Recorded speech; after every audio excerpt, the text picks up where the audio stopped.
In this lesson, we're going to be looking at the shoulder joint.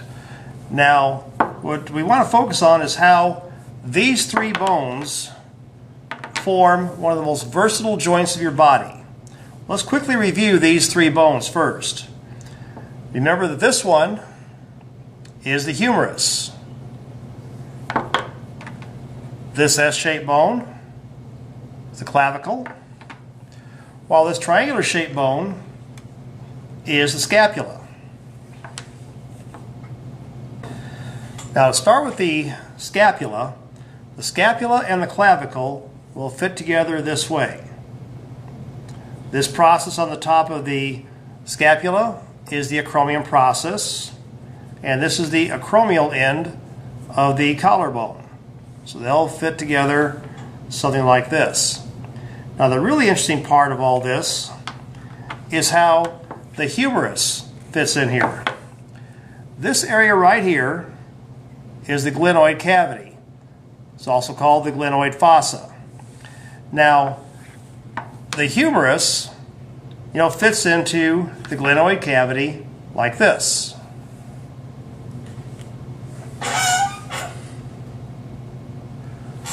Now, this is called a ball and socket joint. Now, I think you can see why it's called a ball and socket. We have a round end here, which is the ball, fits into the socket. Ball and socket. Now, ball and socket joints are the most movable joints of your body. And the arm is probably the best example of a totally free range of motion. You could basically position your hand anywhere in space because of the way that the joint works. But while you have all this versatility, you also have a great instability. Joints are stabilized when the two bones fit together really tight. And you can see from this that the glenoid cavity and the head of the humerus really don't fit together very well. Now, we're going to be looking at a whole joint here and show you some of the ways that this is all fit together.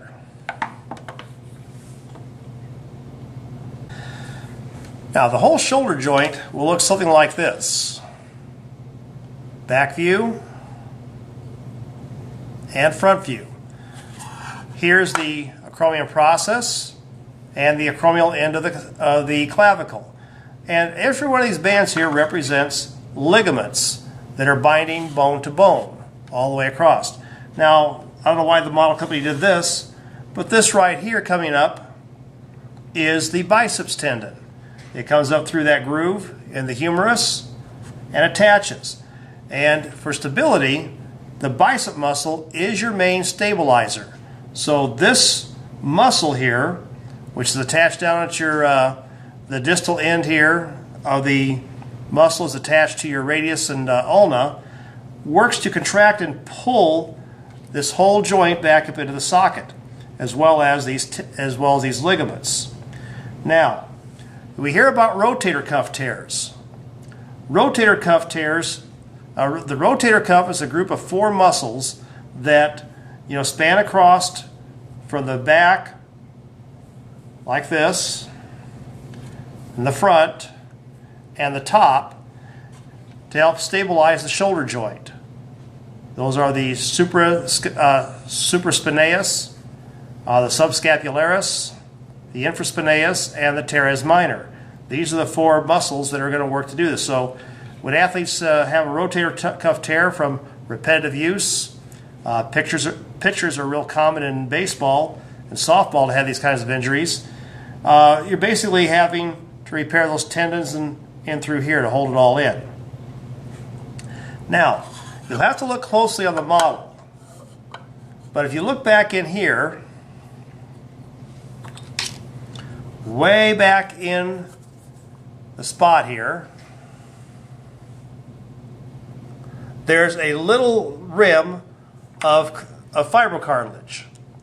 That little rim of fibrocartilage actually increases the stability.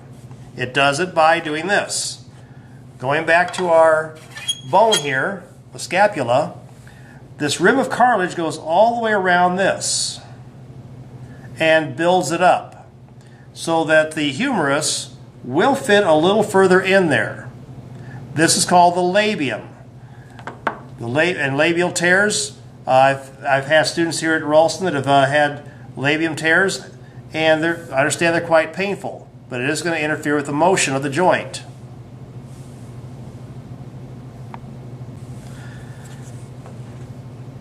Now, because the shoulder joint can move in many different directions, it's called a multi-axle joint. And remember, that's enabling you to put your arm any place in space. Most importantly, getting your hand above your head.